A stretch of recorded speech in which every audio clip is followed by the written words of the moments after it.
super impressive. We've kind of worked through design and personas and like this re-architecture of space. I think it's really redefining the role of Poly in the whole business equation. And maybe we can talk a little bit about hybrid. And so from a technology standpoint, what solutions does Poly offer, like to facilitate this seamless collaboration and communication between a distributed team? Kind of the 3 or 4 areas that we would look at from, at least from an HP Poly perspective, would be, one, again, you need your UC communication kind of structure, your numbers, your way in which you the way in which you talk, right? There's a lot of services, and then you need what devices are you using that enhances that experience, and that makes that experience real, and then you also want some consistency between when using those in your home versus those who are using those in the office, because often that gives you a shared language to help each other, figure out. It's just like we're on this call, you push this button because you have similar devices that I have, and if I move between spaces, it's not learning a new technology or system or device. So there's benefits from having the the consistency in the deployment. But then at that point, we would come back to say, what are you using for voice? What is your voice solution? Where are you talking? Oftentimes the PC isn't always the best option.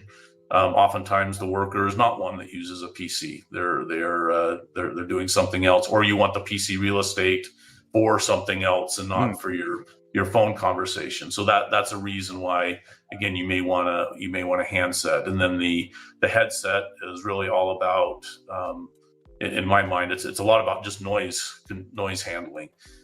Do I need to isolate myself from noise behind me to focus, or do I need to take out noise behind me and keep that from going to the other side? The phone can do some of that, can do a lot of that function. The headset can do some of that function. And again, that can be either at home with lawnmowers, or it could be in the office with just loud talkers all around you. But either way, it's about noise control. And it's also a little bit of a personal, right? I can hear better. I'm heard better from that perspective. And then the third area is from a video. Again, if you're in the type of worker that is collaborating, absolutely believe that you need to be being seen and heard. If some of your colleagues are in an office and they are being seen and heard in a discussion, it's really important that you be seen and heard, not as kind of a lesser citizen in that discussion, but as a full-blown participant. And so it becomes really important that your video is coming in clear, that you're able to see everyone in that room on your side, not just a small little postage stamp bowling alley of little heads, but everyone individually. And so the technology that you would want there, and we do this in our video space, is our ability to find all the faces and then frame them up in their own little squares in the conference room so that we can see them on the remote side. And then we, again, in turn, are seen sort of equally on their side. So, I mean, there's a lot there, but hopefully that illustrates a little bit, the device can add a lot of value, again, to that, just that communication suite that they have. Mm-hmm. And just to add one part, and that was a great answer, Clint. It's just one of the taglines we talk about in our business is hybrid work starts with voice. And it really does, because as individuals, we're trying to communicate, and our easiest way of communicating is speaking and hearing. And if we don't have a good methodology to do that, then the whole experience collapses.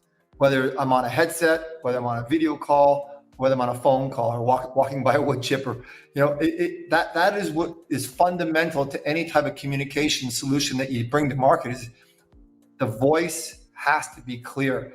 So when we look at all of our solutions that exist within the collaboration portfolio, video, headsets, desk phones, we make sure that all of them have our audio quality in the platform, or the base, if you will, of that solution.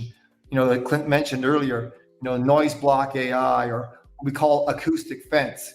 The ability to take all the sound away from around me and allow me and the people who hear me to communicate effectively.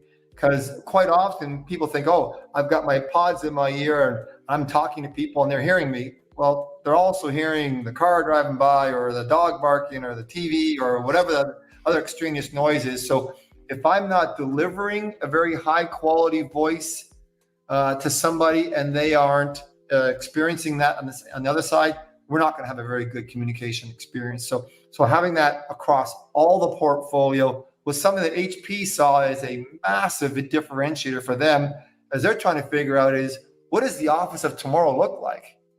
And what are some of the foundational pieces to get there? And obviously what we brought was a big part of that. I love your use of the term, the acoustic fence. And really, that's really all about putting people in a position to win. And we know that many times you don't have a second chance for a first impression. So I appreciate that insight.